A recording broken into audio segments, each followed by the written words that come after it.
everybody, welcome to DIY the show. My name is Andrew Lowry. DIY the show is the public act show. We talk about DIY ethics, morals, ideas, and how they relate to your real, actual life. So each week, me, Andrew Lowry, I sit down with a couple of guests, and we talk about why they choose to do it themselves and why it's better than everything else. So without further ado, I want to welcome you all to DIY!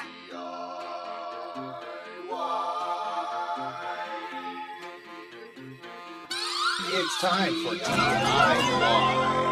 It is I, the Green Zeus, welcoming you, humble viewer, to the Internet of Things. Or, hold on.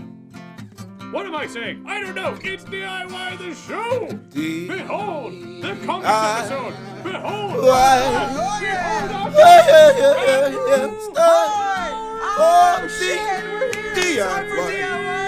Hello, welcome everybody. Thank you so much for tuning in. This is DIY the show. Thank you all for being here. Green Zeus yelling me in. Oscar playing us in. Thank you all for watching right now. We're up a little late, had some technical issues, but we're here as always to hang out and party with you. So this week on the show, you know, I wanted to kind of it kind of worked out this way.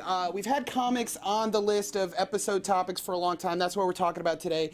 And unfortunately, we just lost Stan Lee this week. So not to bring down the vibe that I just brought up, but you know, I really think it's kind of perfect that we're talking about comics right now because I really wanted to sort of like take us there because for me, comics have been such a special thing. They allow me to sort of escape from myself, to sort of look inward and see, you know, myself on a piece of paper, even though, you know, I'm not slinging webs or shooting, you know, particle beams out of my hands. That's what we're doing here on the show today. So we're talking about comics. We're going to get into all that. We're going to get really sad about Stan Lee and probably cry a little bit. I got some amazing guests. We got amazing music in the studio. But as always, I want to welcome our panel in. You know, she was gone last week, and we said that Amanda and them were on a road trip, but now they're back. Bailey and Dahl in the studio, everybody. What's up, Bailey? Good to see you. So Bailey, you actually are dressed as a superhero currently. Yeah. I actually love this. This is awesome. I threw this together the other night. I realized that I didn't have any Marvel cosplays. Yeah. I only have DC. Because I know. Judged. You can throw all the shade you want. No, it's okay. It's okay. But I decided to whip together my favorite Marvel superhero, which is Iron Man. Nice. So I have a lot of hot takes on Iron Man. I like Iron Man because the whole point of him was for Stan Lee to make a superhero that nobody liked and make everybody like him. I get that point. Right? I like that about Iron Man. That's Nobody likes him because everybody loves him. But yeah, so you dress like Iron Man, Yeah. and I love it. This is killer. So you just made that. That's awesome. But as always, next to you, we have the person who's usually in costume. This is terrifying. Can we get a close-up? Carbia, you on in the studio, everybody. He's back. Carbia, how's it going? So Carbia, you've been off a few weeks. You've been working on this Ferris Bueller anime project that we're very excited to see the final product. So we have you back. You're playing some games for us. It looks like, what game is this you're playing right now? This is X Mutants. It's based on a very obscure comic by the ill-fated Malibu, which of course was later later sucked into Marvel. Nice. I remember renting this way back in the day. No, this seems like a really cool game. I think I've seen that. I actually owned this game because I remember the guy in the trench coat. I was like, guys, Aykroyd? Carbia, thank you for being here. As well as chiming in now, we have Oscar, leader of the house band. You are dressed beautifully as well today, Oscar. Let's hear it for Oscar, everybody. So Oscar, I love the bunny face. Wait, is that what you would call that, a bunny mask? I mean, what do you mean? I'm asking what you would call your outfit you're wearing right now. My outfit? Yeah, what are you wearing? Give me an answer. I just came in. I woke up like this. What do you mean? That's true. This is actually, that's very true. You cannot see it on camera, but Oscar has a little bunny tail attached to his butt right now. That's right, ladies. See it. And he wears it all night long, ladies. Oscar, we'll put up Oscar's phone number on the screen after this. You can text him, whatever you want, any time of day, right? Hey, don't put Oscar Cottontail in box. Fellas, too. Fellas, too. He's open to all inquiries. I can't speak today, but thank you all to my panel for being here. Oscar, what about you? How about you, a favorite superhero? My favorite superhero, I am actually a Marvel guy. Yep, same. Yes. My favorite group is X-Men. Like, Solid. how can you go wrong? Yeah. Like, I mean, DC, I love some DC too. I'm a Batman fan. Okay. My personal favorite Robin is Red Robin. There is no better Robin. Bottomless frogs. Dick Grayson Some there, bottomless son? frogs. No, that is Tim no. Drake, the most divine Yes. of all the Robins. Yes, Zeus is here the too. best, I thought the we were best off Robin. stage. The best Robin is Tim Drake. The best Tim Drake. Robin is Tim Drake. All right, let's not debate about Robins because He's nobody the cares only about that one who orphan. actually got in on detective merit. matters. That's what I'm saying. I Robin think lives Carbia's matter. favorite superhero. This is. Let me run my show. Carbia, what's your favorite superhero? Think of 1,000 millions, but for the sake of narrowing it down, as always, let's see here. For now, definitely the motherfucking bio-boosted armor Guyver all the way. Who? Guyver. It's based on I'm not trying to stray too No, far from no. you. But yeah, it was created by some guy called Yoshiki Takaya. But it was Oh. adapted. Remember that clip I showed you? Oh, okay. Remember that clip I showed you? Yeah, Okay, you totally. I said, do. That's awesome. Yeah, it had Mark Hamill in for there, I kid you me, not. my favorite superhero will always be Wolverine.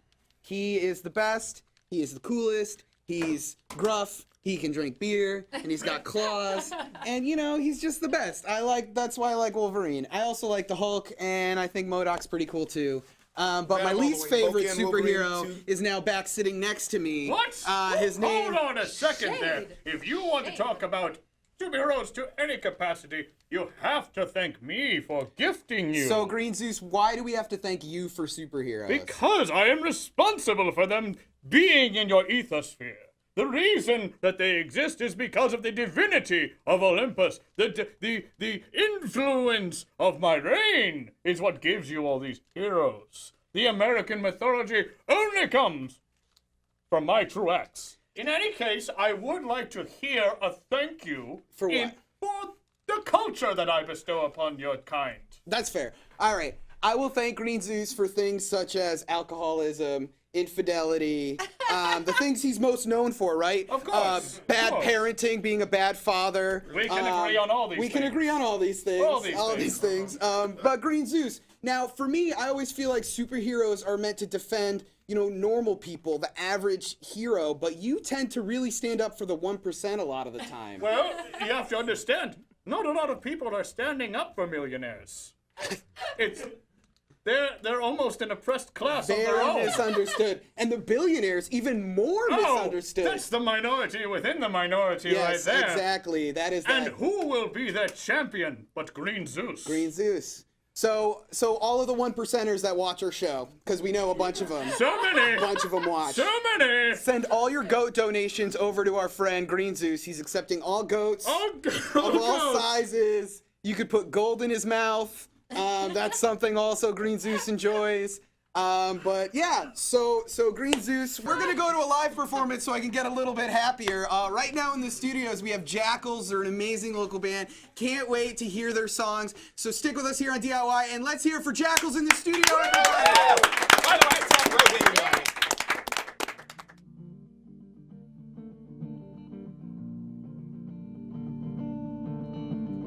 If you want a companion, you'll have to leave my side. I didn't invite all this care until it was already there. Do you still think I'm beautiful? I've been a bit lately. You must be so worn down to dream of when I held you tenderly, slid my fingers down your spine. So do I, but the stillness lately breeds my misery. Listen, I don't wanna feel this way. Will you stay with me for as long as it takes?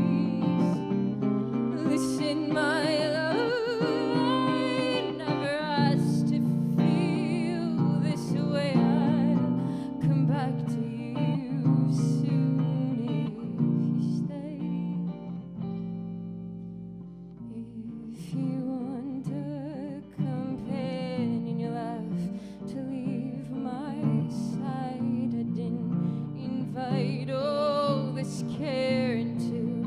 It was already there. I know it's not fair how I leave you alone, save you so little warmth. I am bearing too much. I cannot tell her myself I am not doing so well. If you want a companion, you'll have to leave my side. I didn't invite all this care into. It was already there. If you want a companion, you'll have to leave my side. I didn't invite all this care into. It was already there. If you want a companion, you'll have to leave my side. I didn't invite all this care into. It was already there. If you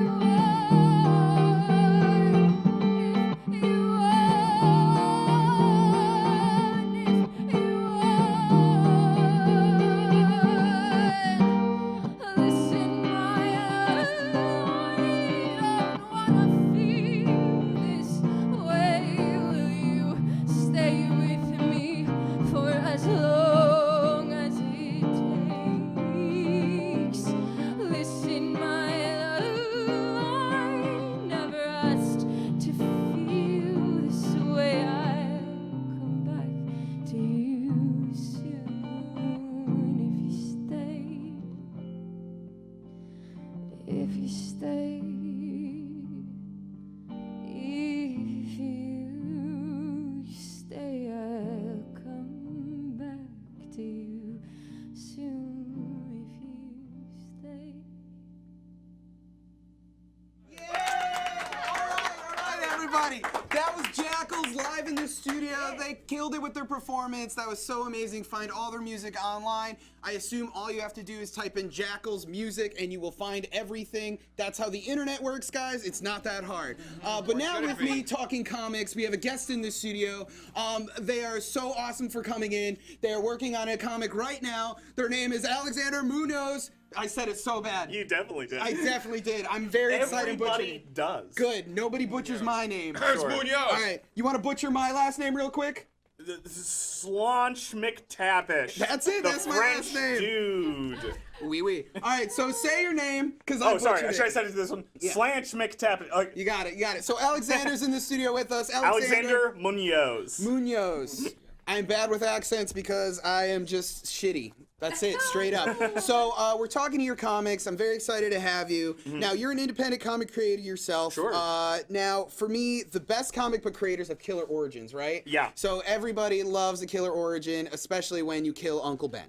Oh, you mean comic book characters? Killer origins. Yeah, killer origins. Yeah. So what is sort of your killer origin as far as being a comic book creator? What sort of events and planets align to get you where you are now? Well, you know what? I'm gonna start by just throwing all my identity politics at you just at one time. Let's do it.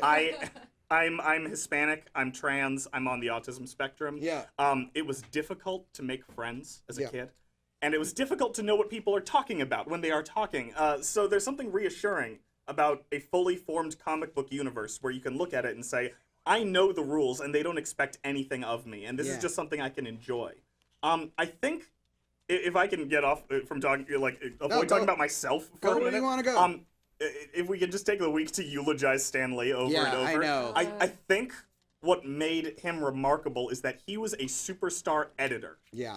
That's not appreciated enough. You can't name like 3 other superstar editors, I guarantee you. no, you can't. And what he did was it's debatable how much he actually created the characters. Yeah. But what he really did undeniably was create a sandbox for writers to play in. He Writers and planted artists to seeds. play in. Exactly. Yeah, I mean, I love the stories where it's basically Stan Lee comes in and he goes, give me a guy who's on fire all the time. Oh, Exactly. Human Torch. There you Yeah. go. That's what it is. And so that's really what I got interested in. When I was a kid, I would write these terrible stick figure comics. I still have them at home. I'm actually furious at myself for not bringing them in today. Oh, it's okay. But I spent, no kidding, years just building comic book worlds to play in. So let me ask you then. So you've kind of grown into comics because it was a world you can identify with. I think that's really strong for a lot of people. It's sort of this reflection of who you are and what you wish you could be. Sure. You know, and so for people who are feeling alone in the world or feeling beaten down or just isolated, these superheroes gave you that sort of highlight. Now, what sort of have you built out of all this? What are you sort of working on? Tell us about your current project. Sure. Well, the project that I'm currently working on is called Midgard. Started as a working title, just kind of settled into what it is now. It is a fantasy story where the idea is we want the fantasy world itself to be as wide and diverse and strange and beautiful as the one that we actually live in now. Yeah. I'm really tired of super white fantasy. I'm real sick of it. So I wanted to have a lot of very different and very vibrant cultures. Yeah. With their own strengths and flaws and all that. There's an old proverb of if you really want to know someone, ask their neighbors. Yeah. And that's the philosophy I wanted to bring to it. I think that's interesting. I mean, so the name of the book is Midgard. Yep. And the kind of notes I had about it was an anthology of fantasy stories set in a magically diverse world. Would you say that's an accurate representation? That's accurate. I believe that's what I wrote as our log line on Kickstarter. There you go. We stole it right off the internet. That's something I DIY. Yeah. Copy and pasting. Sorry, I like trying to find my camera. It's okay. Don't worry about it. I never look at very the right worried about camera. I'm looking at the wrong camera right now, Justin. How does that make you Let's feel? both look at the wrong camera. No, yeah, we could play it both ways this game. So That's what you know, she said. now, thanks, Carbia. So we were at MICE a few weeks back, which is Massachusetts love MICE. Independent Comic Expo. I think I said that right. Comics Expo. But one of the biggest trends we saw was like everyone has these passionate ideas about comics and the characters. Yes. You know, and so I'm wondering like, what separates someone who has an idea about characters, an idea about storytelling from someone who is a storyteller? Like, what's the sort of difference between just creating a character and creating Is that the a story? professionalism police calling? So what separates someone who has ideas from someone who tells a story? Yeah. Honestly, it's as little as telling the story. Yeah. My philosophy in like 3 easy parts is elocution, execution, integrity. See, that's, yeah. You need to be able to articulate your idea. Mm-hmm. You need to be able to follow through on your idea. Mm-hmm. And you need to be able to come clean when you can't do one of those things. And that's the problem that we had. I'm the first to say that our project had no shortage of trouble. Yeah. Pretty publicly, we had a problem with our original artist who could not follow through on our timetable. And basically over the first 6 months made about 4 pages of content, and over the 6 months after that refused to talk to me about the fact they'd only made 4 pages of content. Yeah, ghosted you basically. So, exactly, and that was disappointing for everyone, especially to the backers. I've reimbursed a lot of the backers out of my own pocket because I still want to have that money to pay the new artists that we're hiring. Yeah.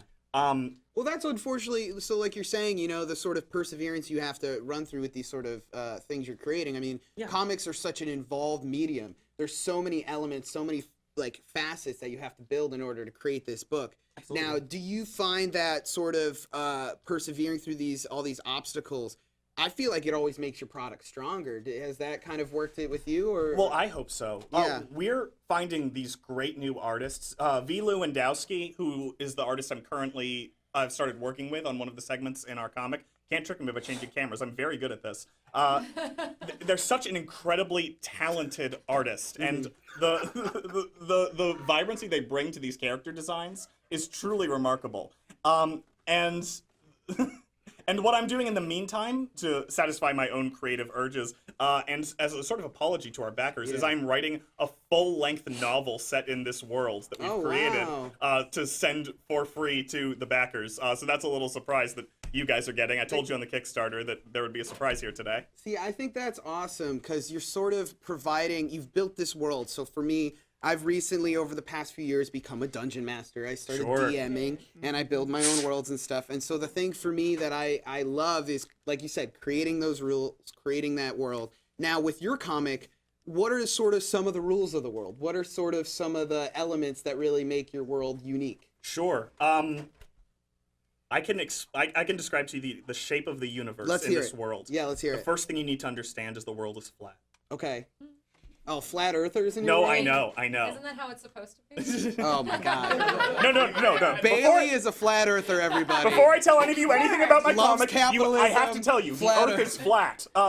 So, the first thing you have to understand is the Earth is flat. Okay. And at the top of the universe is the star cloud, where all matter is created. And at the bottom is the pit, where all matter is destroyed. Ooh. And those who live up here give to control those down there. And those who live down here take to destroy those up there. Okay. And in the middle of this war, the Midgard formed. Yeah. The wall between the two sides. Okay. And on the Midgard, life grew. And from that were the humans. Yeah. And then each side sought to control the humans. The humans spread out to avoid their control. Mm-hmm. And now the war keeps going on while the humans try to live. See, that's super cool. So it's sort of like a relook at how the world was created, or how this, whatever this universe is. I get the allegory of the taking and the giving of the. I think that's really interesting. For the record, I do not think the Earth is flat. It's a metaphor for like Your human fantasy perception world is of the world. flat. Exactly. Your fantasy world is flat. In a perfect world, it would be flat. But Part of the crux of the novel that we're going to be releasing, and this is actually kind of a small part of it, is someone is told to walk across the world and jump off the edge, and they start walking and they're going the wrong way. you should just play up to the flat earthers. You should just try to like. Oh, I'm gonna court them. Post it. They'll post buy it. anything. They will. That's what I'm saying. They'll be like. The next Scientology. You'll sell a sci-fi book as Overtime reality. cruise. My partner has heard me say I want to be the next Scientology so many times. This is gonna be worrying that I'm being supported. This No, that's transparent cool. I'll with join this. your cult. I'm Yeah, up for it. ditto, Let's bring it ditto. on. You. I don't believe in Absolutely bring your anything. cult. Yeah, move over, Tom Nobody Cruise. can get me. So one last question before we go to a sweet video. Let me ask. Who's my favorite superhero? Yeah, well, we can ask that as well. You I would wanna, love that. You want to spit that out? I feel like you can ask yourself. Karnak. Karnak. I love Karnak. Really? What's his? So the new Karnak. So when he's able to like totally see. So Karnak is an Inhuman, which I kind of don't like the Inhumans, mainly because they were used as a reason to like kill off a bunch of X-Men. Sure. But now the X-Men are being used to kill a bunch of Inhumans, so which it's all is cool. it's kind of Goes around, comes around. What is that metaphor? What do you think? I know it's just about property It's a rights. metaphor for copyright. Yeah. It's about Sony. But so Karnak, for those who don't know who Karnak is, he's kind of an obscure character. Tell us a little bit about Karnak. Karnak started as someone who just sees the weaknesses in all things. And at the beginning, that was like, I see a weakness in your guard, Captain America, pow. Yeah. Or, look at this box, pow. But then it evolved into, we must start the revolution on this day. And here's the problem with your philosophical system. And I'm no longer dead. Yeah. and he's one of the few nihilist superheroes who really works. Yeah. Because he's not a nihilist who sees himself as in control of anything. I love it. Karnak's awesome. He totally took down all of Stark Tower with one punch. Oh, yeah. That was pretty sick. But either way, we got plenty more with Alex here. Oscar, you want to play me some music? Right now, we're going to a video. What this is we went to MICE. We went to the Massachusetts Independent Comic Expo. We interviewed some people, got some great advice about how to be a comic creator yourself. So let's watch that. I'm going to throw to Andy out there in the world. Andy, you're looking beautiful today. I hope you're having a great day. So let's check out this video. Andy.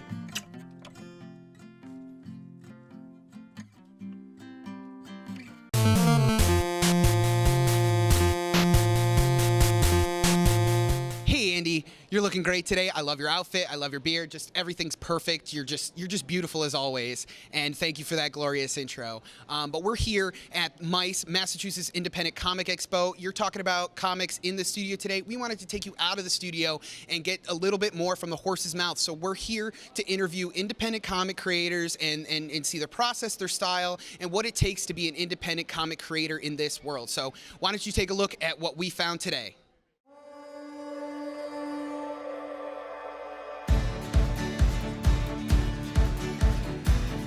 So we're here with Dan Mazer. Liz Young. Joey Peters. Ben Hammer. I'm James Mobius. My name is Carl Antonowitz. Ayaka Keda. My name's Yasmina Murata. My name is Shannon Wright. Richie Pope. This is the 9th year that we have been running MICE, the Massachusetts Independent Comics Expo, part of the Boston Comics Roundtable. We were going around to other cities, going to independent comic shows, and Boston didn't have one. It is amazing. I have met so many friends and collaborators within this group. Started as sort of a support group for people who have this problem of wanting to make comics, which is a terrible idea.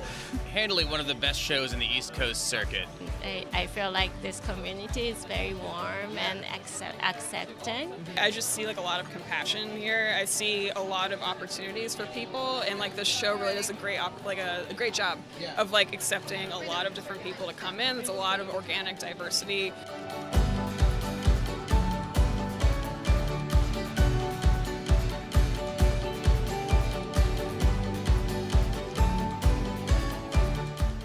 I feel like so much of like maybe like more mainstream stuff, you feel like you have to like know this person and like build this thing and like, get this big book or something. And here it's like you just make something and then you show up and then like people be into it. What would you say is the sort of importance of these indie comic publishers, these sort of independent artists putting their stuff out there? This is people doing personal stuff. It can be as weird as they want to. It can be as autobiographical as they want to. A lot of the time, publishers have in their mind not just what they like, but also what they think is going to sell. For me, you really get that freedom to tell your own stories. There's not that limitation. Right now, I'm representing the distro Big Mouth Comics. It's a distro that heightens Middle Eastern, South Asian, North African voices. A lot of the creators are queer, non-binary, just myself and femme. So it's just distro like really dedicated to elevating these voices and getting those stories out there. I recently had my work in the Being True anthology, which is the LGBT comics anthology that sold out on its first printing here at the table today. I made this comic, it's all mine. No one gets to say, oh no one's gonna like that type of thing or this type of thing. I put $40,000 worth of labor into the production of this 40-page book. There's 50 copies. Well, it's $10 a copy, but there's only 50 copies, so they're worth $800 a piece, right? So $10 is a pretty good price for an $800 comic. While it's not the biggest money field in the world, there are people who want to read it. That's why this show and shows like it exists, yeah. You know, this is something I always like to ask. So for maybe people starting out in, you know, the independent comics world, wanting to create their own book, get something going, what's a piece of advice you give someone maybe starting out like that? Well, the most practical piece of advice, I mean, there's so much advice. Like, do what you love, just do it. Make work, and then make another one, and then make another one. Even I struggle sometimes, like trying to get stuff done. Yeah. Like you get in your own head and you have like an idea. You're like, let me push that to the back. Like just make one thing, make another thing, and just like keep it up. And like eventually you have like a table full of books. You really can't think about, is it worth it financially? You have to do this because you love it. Oh, I feel, just draw a lot, and I think just start to put your ideas on the paper. Yeah. Just do it, put it out there, like write with your heart, and the rest will follow. I make it for my audience, but again, first and foremost, it's for me. If you're having fun, you keep going, and even if it doesn't sell, even if it doesn't turn out exactly the way you wanted it to, it wasn't a wasted time. You enjoyed it, and that's great. Finding community, finding other people who do what you do and like what you do, that's really important too. Coming to shows like MICE, joining a group like Boston Comics Roundtable if you're in the area. I think that's just really important, just for support, for showing people your work, for getting advice. Okay. And Dan, anything else you want to say to our amazing viewers out there? Yes, you are an amazing group of viewers for watching this wonderful show. DIY is the show. But thank you. Thank you, Dan, so much. I really appreciate having your time. Thank you. We got an interview.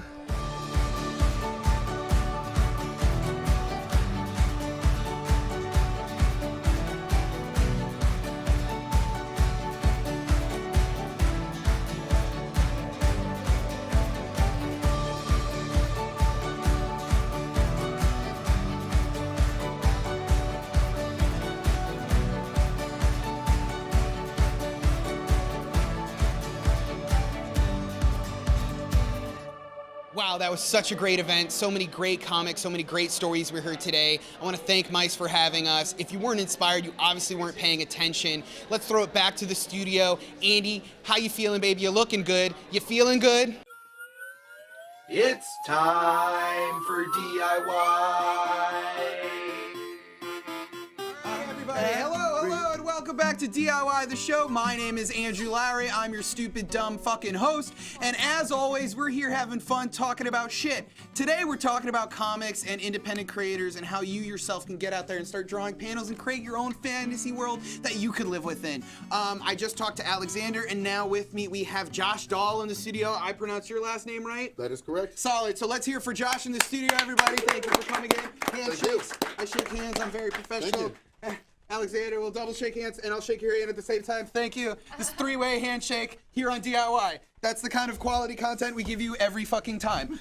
So like I asked Alexander, killer origin stories always something I love in a superhero. For you as a comic book creator, what would you say is your origin, and where are you at now? My origin, I always wrote comics. The first story I ever remember writing, in maybe kindergarten, I drew it out as panels. Origin moment. I've told this story on a podcast before, and I'll be brief because it's dark and grim. Yeah. But we love dark and grim though. A good friend of mine had a girlfriend drop dead while Christmas shopping, and I'm on the phone with her and blah blah, and the thing I took away from it was, holy shit, I have to do comics right now. Yeah. Anyone and everyone I know could be dead tomorrow. I can't wait. Yeah. Have to do it right now. See, I think that's really good motivation is the fear of death that you have to create. I think that's the fear of death has caused you to be a stronger creator. And I mean, what better motivator is there than that? I mean, look what Thanos does, loving death as much as he does. Sorry, that was a weird segue out of that. There's no normal segues. There's no normal segues. I'm sorry, but it caused you to be a great comic book creator, and kind of that's where a lot of that comes from. And unfortunately, tragedy is tied in an everyday part of life. We all have our own traumas and problems. But I want to ask you, you've obviously come a long way since then. What are some of your most successful works, and what are you creating right now? My biggest thing is Rapid City Below Zero. It's a supervillain revenge drama. Nice. It's a gritty crime comic set within a supervillain underworld. All the main characters are supervillains. Nice. I love it. Yeah. People seem to react to it well. Yeah. Artist Sean Langley continues to kill it. Yeah. What was the rest of your question? Any other works you're working on now? The main one? Yeah, I'm also working on Skies Over Superior. Okay. www.skiesoversuperior.com. Check it. We'll flash something. With artist Laura Burrell. Yeah. That's I call it a monster adventure story about a teenager in northern Michigan who discovers mythical creatures are crossing Lake Superior to destroy mankind. Wow. And she has to find a way to stop them. That's awesome. That's a super cool story. I love that. So now with Rapid City, is there sort of a reflection inward? Is there sort of characters you're bringing from yourself out there? Do you sort of put yourself on the page? Yeah. Everything I write is a true story about me. Yeah. And I just find a way to tweak it into something else. Both of those examples are a little bit further from my actual experience than a lot of the other stuff I've written. But it's when I'm writing a scene, when I'm writing a character, when I'm figuring something out, it's figuring out what's my point of view on this, where am I in this story, and then telling it. See, I think that's important because I think what makes a good character, or at least a good story, is when someone takes real life experiences and ties them into classic tropes and sort of allows it to sort of change the norm or what is expected as a viewer, whatever whoever's ingesting the media. You know what I mean? Right. Now, do you find it hard building all these characters up and kind of switching perspectives, going from one world to another? Is that anything like that? I do a little. One of my weaknesses as a writer, through my first drafts, all the characters kind of react and talk the same. They're all just kind of standard Josh character. Yeah.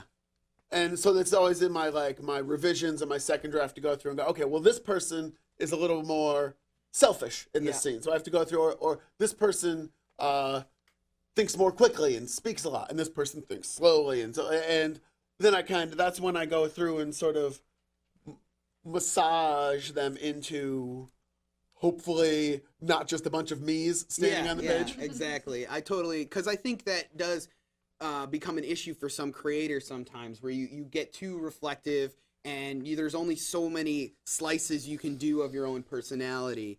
Now, when it comes to sort of creating a comic and sort of putting it out there, one of the things I love about comics, and one of the things I think a lot of people love about comics, is that it's the one medium between books and films. Like, so I really think of it as sort of being in between, like, reading something and seeing something. So you read the words, you're seeing the actions, and then you're tying in between the panels. I think that's the real strength. Now, are you very aware of that? Do you sort of try to, like, I mean, you're the writers, but you still are writing out what the panels are. Do you sort of kind of keep that in the front of your mind to sort of flesh that in between, create that action, that suspense? At some point in my creative process with everything, I'm thinking, why is this a comic? Yeah. What can a comic do with this scene and this moment and this thing? Why isn't this a movie? Why isn't this a novel? Why isn't this a who knows what? Yeah. And, you know, some things, you know, if the scene has to show how the characters are getting from point A to point B, that might just be they get into a car and drive. And that might be the same. Like, it could be that there's not anything special about a comic for that moment, but if throughout it there's nothing comic special, then I had an idea for a comic dealing with Trump's America and military and some other stuff, and the more I thought about it, the more it just turned into a novel. Yeah. And so I'm trying to figure out how to write a novel, which is I didn't realize it would be such a weird transition from writing comics. Yeah, no, there's a lot more involved. But in yeah, that. it's A lot more words. A lot more words. So let me ask the both of you. I always like to ask. We're getting close to the end of the interview. I always like to ask my guests for starting out creators, starting out artists. What's like a piece of advice you'd give them starting out? Alexander, you've been kind of sitting off to the side, so I'll ask you for an interview. I know. But I'd actually ask you to give your advice to starting out people, and give it to me, please. Okay. Oh boy. Yeah, me too. Okay. First of all, don't make comics. It's really super hard. Yep. Well, okay. Let's imagine I already haven't taken that advice. Okay. That's the first barrier you have to cross. Okay. If you hear the advice to don't make comics and you go, thank God, then then we're better off without each other. So then the second is read a lot about making comics. Even if it's kind of bad advice, go buy books on making comics, read blogs on making comics, just take it in. The thing that grinds my gears when I'm talking to young comic creators and things like that are the people who, the example I always give is people who go, I've been in a lot of buildings, I bet I could be an architect. It's not, you can't learn to make comics by reading comics. No. You can learn to read comics by reading comics. You can learn to read your comics and say blah, blah, blah, blah, blah. But in order to make comics, you have to understand this is a separate thing. It has separate tools and skills. Yeah. Figure out what they are and develop those skills. That makes a lot of sense. And even if it's like one sentence from a blog, that's it. That's very good. That's very good advice. So now I ask everybody else this, Josh. Now I'm going to let you, last question here. Favorite superhero? We were talking about Daredevil earlier, but I'm going to go with Spider-Man. Spider-Man. See, I said earlier, I was saying Spider-Man is the greatest of all time. He's the greatest superhero of all time. That is my official stance. He's got the best origin stories. He's got the best supervillains. He's got the best everything. He likes wheat cakes. He likes wheat cakes. He shoots webs out of his hands. He's got the best love interest. He's just the best. Spider-Man is the GOAT, and if you got a problem with that, you can fight me, you can fight Josh. Alexander will be there to back us up, maybe, you know. He's got the best costume, he's got the best origin, he's got the best best alternative versions. I don't give a fuck that you're trying to wrap me up, guys. Let me talk about fucking Spider-Man for 30 seconds, please.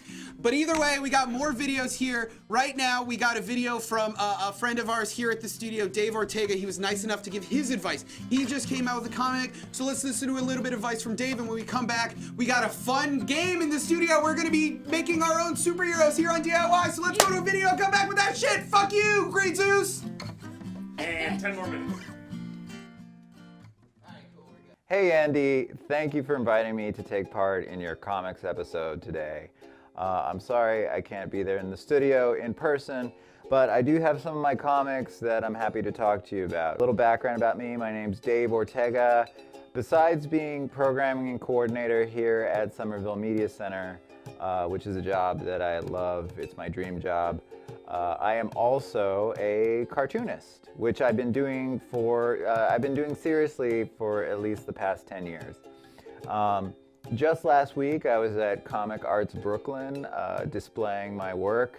In the past year, I was also at Comics Crossroads Columbus and SoulCon, which is out in Columbus, Ohio.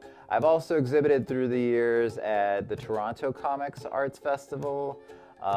It's my 4th year at Comic Arts Brooklyn. I have exhibited locally at the Massachusetts Independent Comic Expo. I've also been out to Long Beach, California for the Latino Comics Expo. So I find that comics fairs are really important for people who are self-publishing and even people who aren't, people who are being real published, because you need that one-on-one interaction a lot of the time. I want to talk to you about some of the comics that I've made over the years. There's this cartoonist named Frank Santoro, and he started a competition called the Comics Composition Competition, and this won in 2013. The story itself is a ghost story, and it's about a kind of ghost hunting cable TV show where it's kind of a BS show like those shows tend to be, and they don't get anywhere near to uncovering a very interesting story that happened 100 years previous. And the story jumps back and forth between the present time and 100 years ago without any transitions, and it makes for very interesting storytelling. Fun fact, before I got a job here at Somerville Media Center, I was a member, and when I was putting together what the editing room would look like for this comic, I modeled it after you can see it a little bit in this panel here. I modeled it after the Somerville Media Center control room. So that's a little fun fact there. So this was a work that I was really excited about, and got people to know me and got people to kind of take me a little seriously when it came to comics. And then I got a job teaching at the School of the Museum of Fine Arts in Boston. I taught their first ever comics course. And then that course that I taught was, afterwards I was like, wow, that was the course that I never really took on comics that I always wanted to take. And so it really lit a fire under me to get going on a project that I was thinking about for a long time. And that project is Días de Consuelo, which is based on the life of my grandmother. She passed away this last July at the age of 103, and she and I had many conversations about her life. And so this is about her early life in Mexico. As a child, she was born during the Mexican Revolution, and her family was split apart from it. Her father left the country to go work in the United States, and as a result, her and her mother and her grandmother and a little sister were left in Mexico to fend for themselves largely. They had family to rely on, but they were on their own, and also in the middle of a very violent civil war.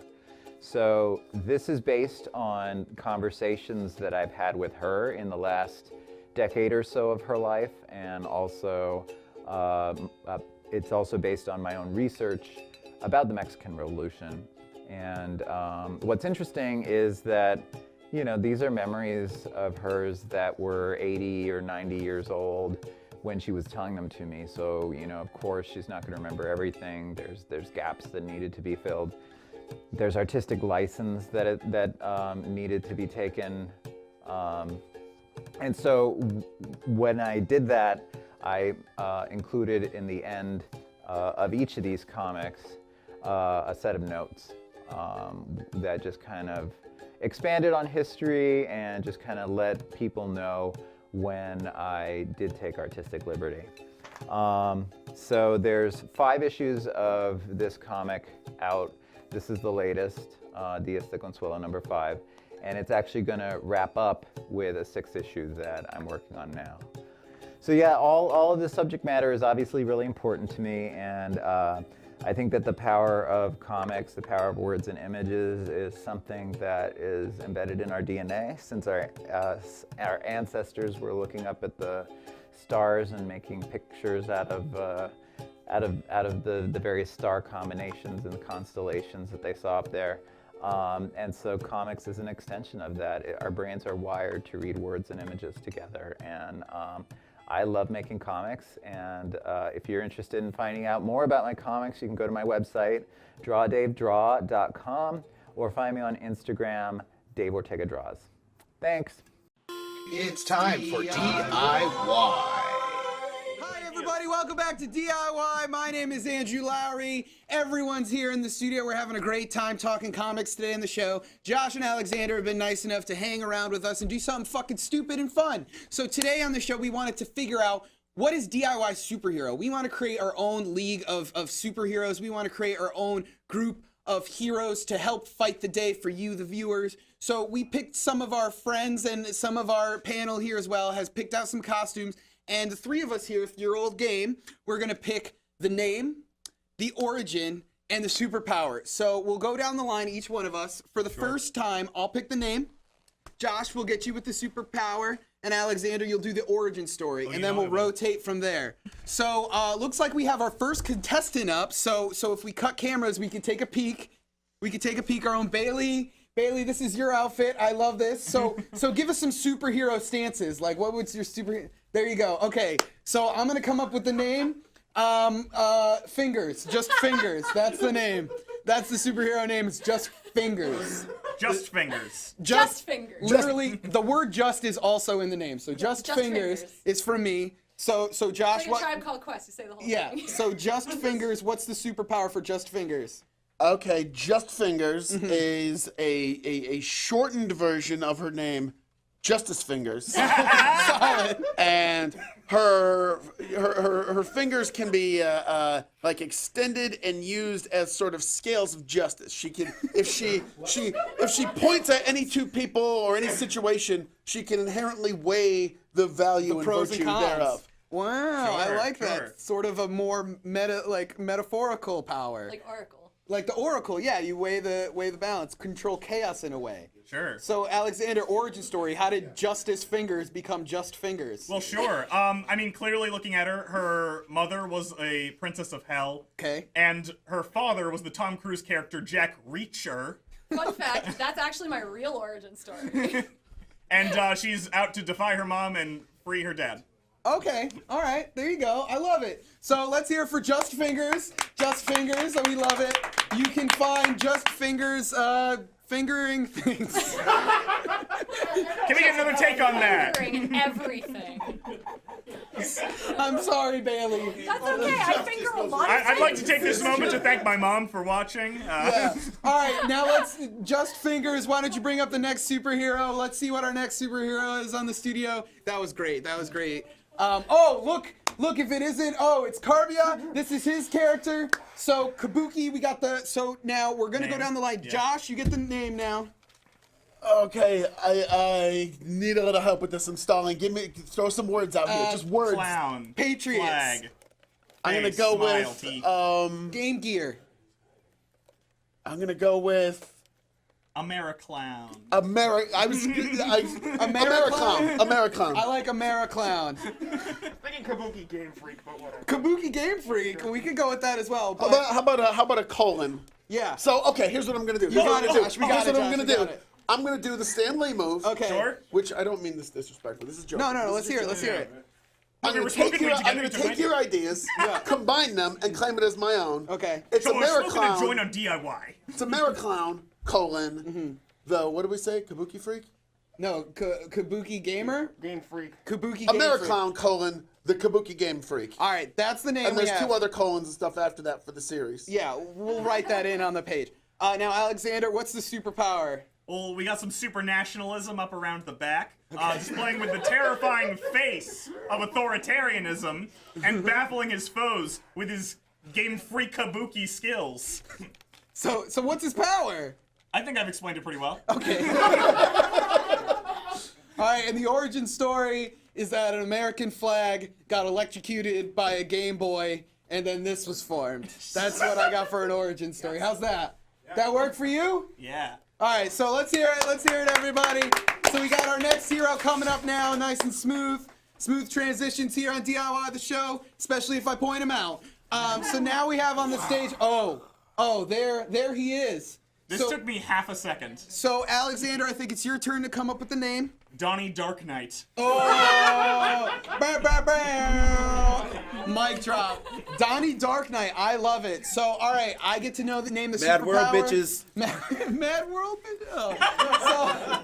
So, this is the superpower. All right. So the superpower is that you have the ability to be a very obscure cult hero and like allowing people to act like they have really good movie taste, even though they've only seen it once. How about the ability to kill myself off at an earlier date and make everyone else's lives better? That's a pretty good superpower. That's a pretty good superpower too. I mean, but that's Wish I'd had that one a couple times. Yeah. That's not the game. That's not the game. We get to name it. Shut All right, up. Josh, let's hear about Donnie Look at the Dark cake. Knight's origin story You're right distracted. All right, origin. I'm gonna go straight out of like late '80s, black and white indie comics. Okay. Anti-origin. There's no origin. He just sort of. It's one of those Ninja Turtles, Frank Miller knockoffs where he just decides one day I'm gonna be Donnie Dark Knight. Nice. I was walking along the street. Listen, Oscar, we and get some to name the mutants poured things. on me, Get and I this just hero became outta like here. Get him so out of here. cool. Next one up. Get out. I'm done with Donnie Dark Knight. I don't like I'm this really yet. excited for the first Now- comic to be bought exclusively Wow, by 15-year-olds. this one from Jakals. We have an amazing outfit right now. So now it's back to me. I have to come up with a name. I'm gonna go with Colonel Sanders. I think that's the name I'm going with. Buff Colonel. No. Space Colonel Sanders. Space Colonel Sanders. That's my name for the hero. Now you get to come up with the superpower, Josh. All right, Let's say superpower. I'm gonna step on the origin a little bit because Okay. the power is tied into the origin. Makes my job easier. I love it. So, a lot of times when you see a spacesuit, you know that it's pressurized inside. Well, you know, Colonel Sanders was famous for pressure cooking fried chicken. Very true. That is Colonel Space Sanders' spacesuit. It is filled with super pressurized cooking oil that he is able to survive and has no offensive or defensive capabilities.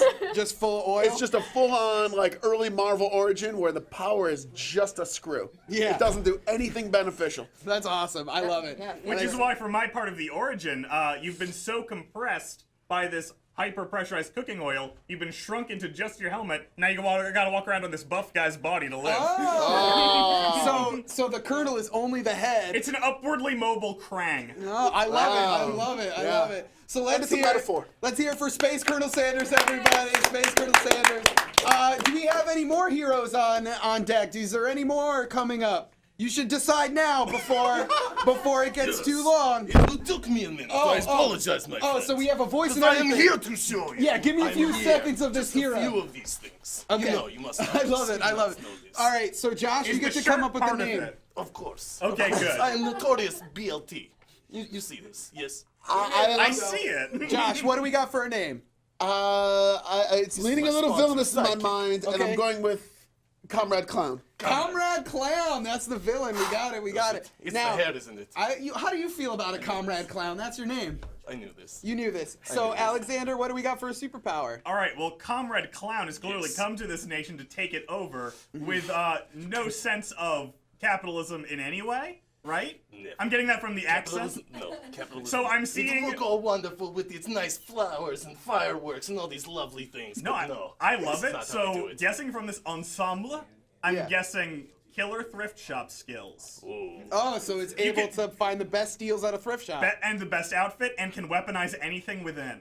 Wow, you could literally turn every Look out, hipster everybody in to studio. like melt them. They would love that. So I'm gonna pick the origin story, and for me, I'm gonna say you're an incel, right? Wow. That's How it. did you pick That's this it. so quickly? Just an incel. This is so fast. This has turned into a public roast. I'm sorry. I'm not saying. No, a Russian incel. Is that better? No, leave it there. No. A sleeper incel. Just an incel. Sleeper incel. Just an incel. Just an incel. An That's incel insensitive. with a sense of humor. I'm sorry, Comrade Clown. Comrade Clown. You and my first target. I see you That's after. fine. I see you outside. I love that we've legitimately hurt some feelings today. All right, this bit's going long. We got anybody else coming up? Oh, looks like we got some more. We got two more. This is second to last. Are they a team? Are they partners? Oh, maybe they're partners. A super duo? Of course. All right, so. I'm so ready for both of these names. All right, so Josh gets the name. So I'm saying the person in red right here is the hero, and then the sidekick is in gray. Let's say that, okay? Oh, sure. So Alexander, superhero names right now. Let's hear it. Okay, the Big Aubergine and Lil Honker. Lil Honker. I like it. I like the names. So I get to pick the superpower. So obviously I'm gonna go straight up obvious for you, sir. You're just gonna shoot eggplants out of your hands. Just eggplants, like Storm. She's like, the power of eggplants, and then eggplants come raining down in various forms. Hold on. Various forms. I have a question so about this. Parmesan, it will come, fried. Whatever way your eggplants are served, you can provide that. Based on my mood. Yeah, based on your mood, how cheesy you're feeling. And now Lil Honker's superpower is that you can make anyone sad. Just anybody in the world, you can make them sad. That's not bad. It's not a bad superpower. It's better than the eggplant thing. Why is he the sidekick? This is why I need him. He's Yeah, got he the needs better it. power. Eggplants make me too happy.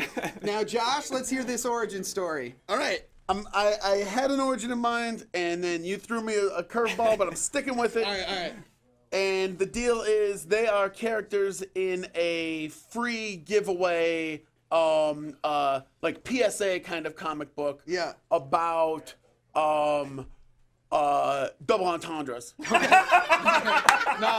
I like it. And they sort of help people. They help people understand. Yeah. The different ways in which you can apply and roll out double entendres. That's an And so it's important set in thing. sort of a community where there's sad kids who are like doing all kinds, like they've got all kinds of like balls and dongs and wieners and stuff, but they don't realize all the funny double entendres they could make. Okay, all right. Until It's a noble cause. It's a noble cause. Aubergine and Honker show up, and they're like, you could Lil Honker. Lil Honker, The Big Aubergine. the big aubergine, and there's also a villain, but that's. Yeah, we'll talk. The next episode, we're gonna do villains. Do we have any more characters? I feel like. Thank you, Aubergine, Lil Honks. Love you guys. Have a good one. Go make some people sad. Don't fall off the stage. Don't fall. Oh, we got one last. This is two more. We got two more. This bit's going real long. So let's see. Okay, so this is the next one. Where were we even at? I did the names. You did the names, so I'm back at the names. Okay, so we have. Oh man, we got. This is gonna. I have a lot of feelings about this one. I feel like this is gonna be the thin blue line. That's this hero, the thin blue line right here. Able to both protect us, the people's champ. So yeah, the thin blue line. That's the name I have. So Josh, you have a power. Yeah, he's indestructible. Indestructible, simple, easy. In all ways. He's emotionally indestructible. He's personally indestructible. Wow. All his online accounts are unhackable. Wow. He's utterly, completely indestructible. I like where he it. doesn't even get hungry. Wow. So just basically just omnipotent in a lot of ways. When he eats food, he poops it out. It's just chewed food. He doesn't even digest it. Just like a skeleton. If a skeleton were to eat, it would Right. just fall Just right utterly indestructible. All right, I like it. So the Thin Blue Line, Alexander, what's the origin story of this indestructible Thin Blue Line? Born of the dreams of a right-winger on Twitter. Solid. With everything they could possibly want. Even black so they can pretend they're not racist. There you go. So it's like weird science in a way where they sort of upload everything they want and print it out. You're Meghan McCain's Kelly Marie Brock. Oh, jeez. Oh, jeez. Well, that got very intense. But hey, that's what we do here. Make it superhero. So Thin Blue Line, thank you so much for coming up. Keep it. We won't try to hack your accounts. And I guess this is the next hero we have. This is very simple. This is a very simple hero. Just to... That's someone else's. That is not ours. Destroyer of Skulls. So, Josh, you're with the name this time. I think we've got enough to go off. I mean, it's got to be Skullbuster. Skullbuster, Josh. I love that. Now, what is Skullbuster's superpower? The worse he hurts himself and his items, the worse he hurts you. So it's almost like a kinetic reflection from himself onwards. So sort of like, I'm rubber, you're glue, whatever you hit Whatever me with, I do to me comes back to you. comes back to you. That's your tagline. Yeah. So now the origin story, I can't, with the way you're moving, your face is great. So Skullbuster's origin is that he was really, he worked behind the scenes on a TV show for a long time, hence the headset. And one day, he got sick of it. He just couldn't take it anymore. And so he was getting a bunch of, he fucked up, he cut the wrong camera angle, and then the director started yelling at him very angrily. And so he finally broke free and just started stomping skulls repeatedly and breaking them. Yeah, please don't break that skull anymore. We don't, again, I'm sorry to whoever skull that is, because we share this studio. I apologize. I will send you Venmo Bitcoins so you can pay for it. So Skullbuster, I appreciate it, Skullbuster. We love you. Let's hear for Skullbuster, everybody. Oh, jeez. I thought we were done. No, let's wrap this story. I hear All so right. much praise upon all these other heroes who just waltz up in different costumes. What's to separate them from me? I actually really think that comic mythology owes a ton to Greek mythology. Oh my God! I Don't really feel that Alexander, way. please don't ruin Yes! No, I don't think he's good. I just think it's like looking at a trilobite and being like, humans eventually exist. Fair. Okay, so you are basically like the missing link, or like a monkey fish frog for humans, for superheroes. That's not what I came up here to hear. Well, so Green Zeus, all right, we're gonna start this. We'll go this fresh. You want to go through this? You really want to put yourself through this bit? Of Green course. Zeus, you think you can handle this? Let's do it. You think you're I am ready. You've been a little bit of a snowflake this episode. Snowflake? You're the one who's melting. Yeah, I guess so. So I'll come up with the name. I will go with False Idol. That's my superhero name. That's what I'm gonna go with. Josh, what's a superpower? I gotta step on the origin a little bit again because the origin's tied into the power. Let's do it. False Idol is an ironic name he took on as a way to force himself to learn humility. No. I like this mortal. To win back his supporters, and he's powered by, like all of us, validation. Yes! It's probably the most accurate thing you've said about Green Zeus. Yeah. Oh, and his power is just to be super powerful. It's like a 90s Marvel power where he just goes, beams. and then shit happens. Yeah. Yeah. You just keep yelling, behold. The harder he grits his teeth and squints his eyes, the more stuff happens. So, Alexander, now where did False God come from? What's his origin story? Oh, I mean, I think we gotta stick pretty close to the original Zeus. He's the only of his siblings who wasn't eaten by his father. Okay. He rose against his father to cut off his winky, Yep. threw it in the sea, and Yep. goes through life knowing that someday his son will in turn cut off his winky and throw it into the sea. That explains a lot about you, Green Zeus. What? No, that's not what's happening. I'm not scared of anybody. Green Zeus continually makes it very clear that he wears a chastity belt to me No, at no, all no. times. I can't believe, by the way, that I finally got to talk about penises on TV and I didn't call it a hog like I always wanted to. Oh, you can call it a hog. We call them Can we hogs, get take two? honkers. Let's So think someday your son's gonna cut off your hog, bud. Yes. right, now let's just think of different names for penises. Let's just do that until this episode's over, guys. Let's just think of different ways to say penis. Aubergine. Aubergine, there we go. Big ups to Oscar in the back. Well, the final clunk. So, Green Zeus, how do you feel about the end of that? Do you feel like any better of a superhero? I feel small bits of validation. Okay, do we need more? Green Zeus, you're beautiful. You're powerful. Validate. You have great hair. You have an amazing beard. You're beauty. You're just.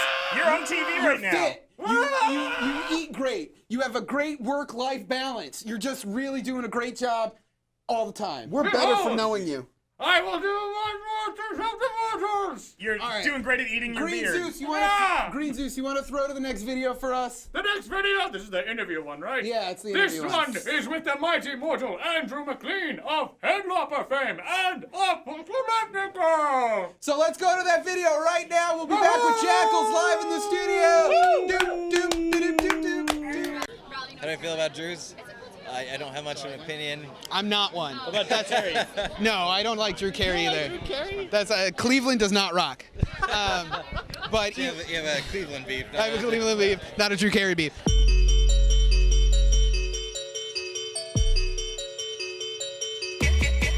Andrew, why don't you tell us a little bit about you, what's going on here, and about your book? Yeah, so I have 2 books. I have a graphic novel from Dark Horse Comics called Apocalyptic Girl. It's like a post-apocalyptic sci-fi thing. And then my current series is kind of a dark comedy, high fantasy comic called Headlopper, and that's kind of my ongoing project. It's great. I mean, I started, for years just self-publishing and doing shows like this just to kind of get the word out, just get my book in people's hands. I grew up in Massachusetts. I haven't done this show in probably 3 years or so, but we know the folks who put it on. It's great to see them put in all this effort and to see it growing each and every year and becoming a thing that people are now looking forward to. It's like they put in a ton of work. They're good people. It's a great community.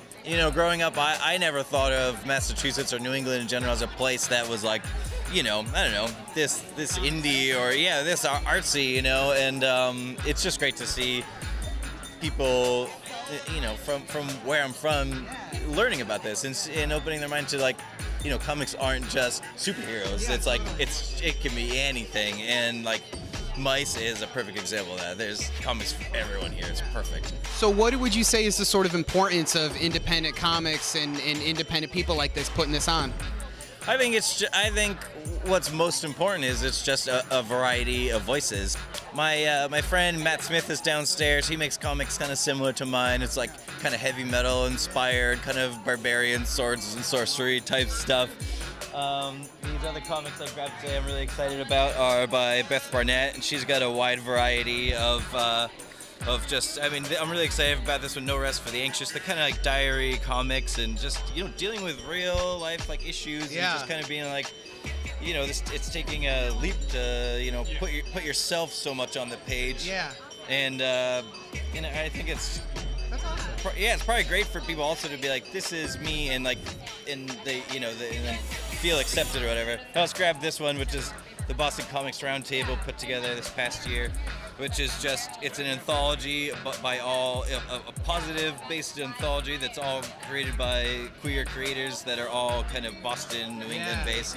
We were talking to them earlier, they sold out like right away. It's great. Yeah, you got hot off the press. What's a piece of advice you give to someone starting out?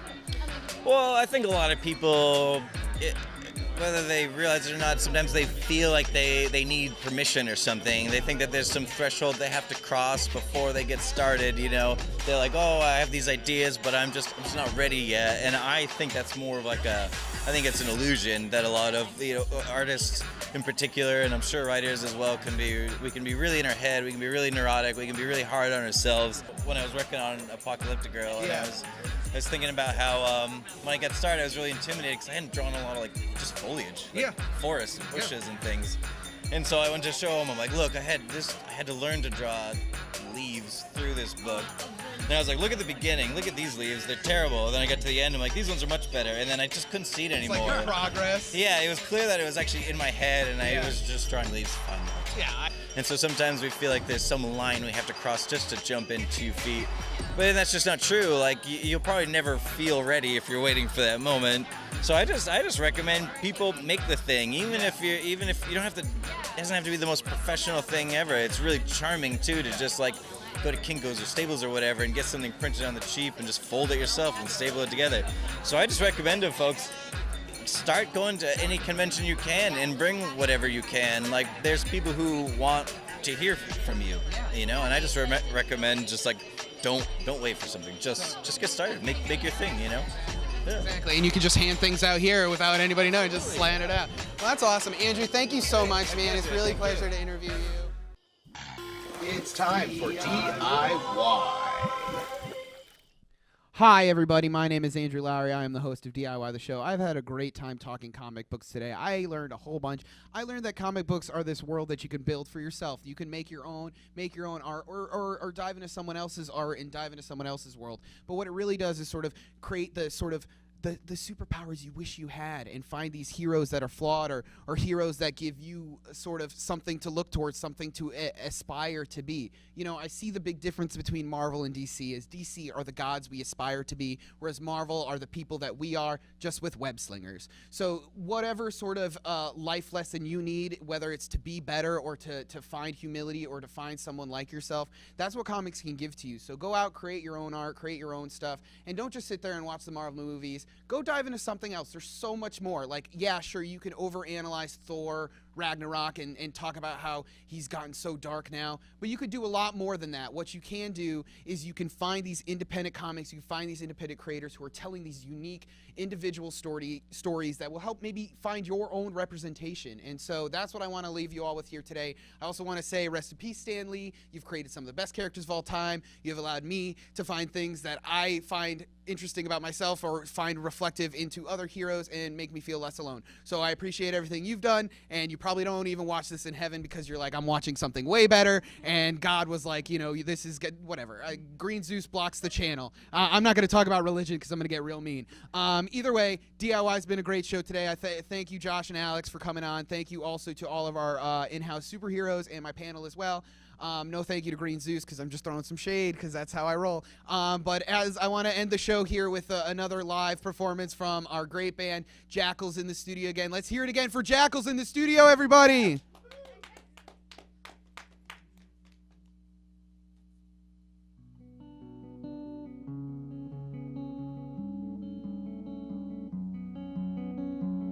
The virtual world makes me homesick for some place that I don't know of. This stills in my mind bring me the quietest release.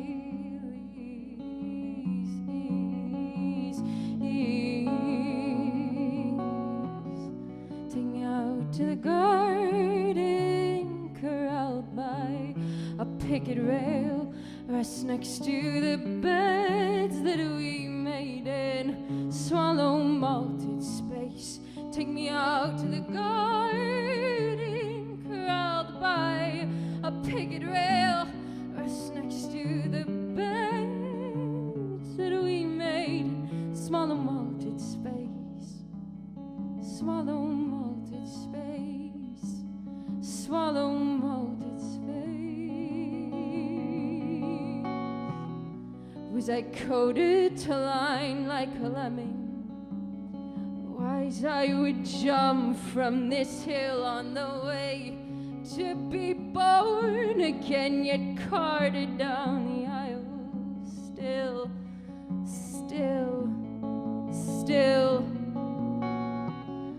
take me out to the garden, corralled by a picket rail, rest next to the beds that we made in swallow malted space. Take me out to the garden, corralled by a picket rail, rest next to the beds that we made.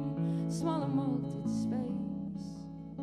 Swallow malted space. Swallow malted space.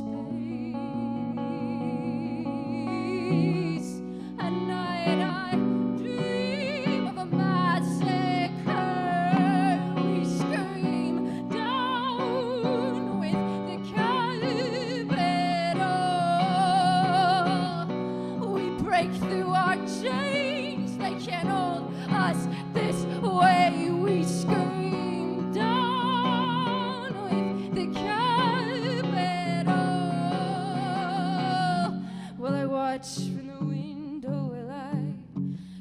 on the generator just to stay comfortable. Here, take me out to the garden, crawl by a picket rail, rest next to the beds that we made in, swallow malted space. Take me out to the garden, crawl by a picket rail, rest next to the beds that we made in, swallow malted space, swallow malted space, swallow malted space.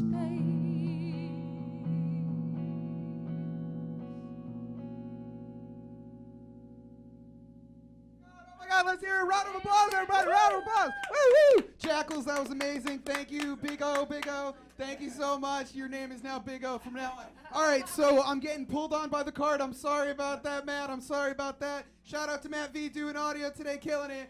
So yeah, we're DIY. This has been a fun fucking episode. I'm so happy you all watched. Go out and buy a comic. Go read a comic. Go pirate a comic. I don't give a shit. I don't care about capitalism. Go fucking steal everything off the internet. But let's bring everybody up. Everybody, my guests want to come up. Oh, the panelists. Green Zeus, I guess you can come up too. You're welcome. You're welcome.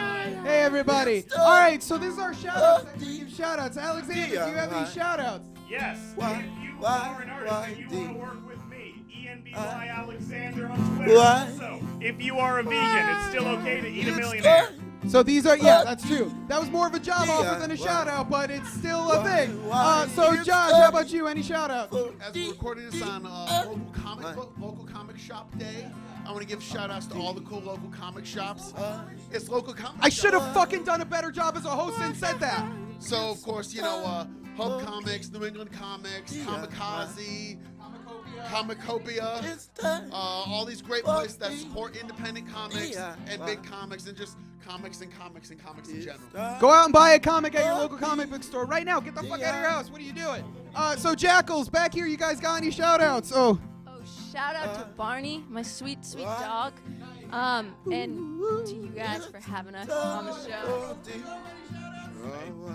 Second the dog shout-out. Second the dog shout-out. Thank you guys again for playing. Mr. Green Zeus, how about you? Any shout-outs? I have one shout-out.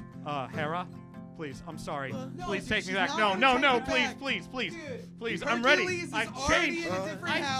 I'm different. I swear. All right, go cry. All right, Bailey, Justice, Just Fingers over here. Just Fingers. Who you got any shout-outs? Everyone I fingered. Everyone, you want to get fingered? Hit up Bailey. Looking to get fingered, Bailey's gonna be there. All right, lastly but not leastly, Carbia, I'm so sorry I'm stepping on your pedal. Carbia, any shout-outs? So many, not just Stan Lee, of course. Hugh Jackman, Tobey Maguire, let's see here, Matt Salinger, Chris Evans, freaking, I can go on forever. RDJ, Patrick Stewart, Wolverine, Spider-Man, my favorites. Stan Lee's dead, but that doesn't mean you can't make your own superheroes. Tim Spencer.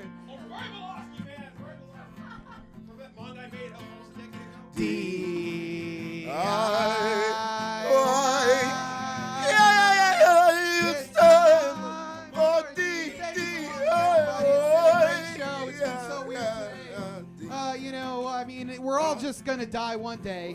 I can't wait. Yeah, let's floss. More floss.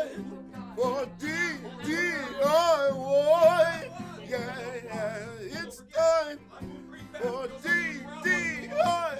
End the show. Why not? It's time.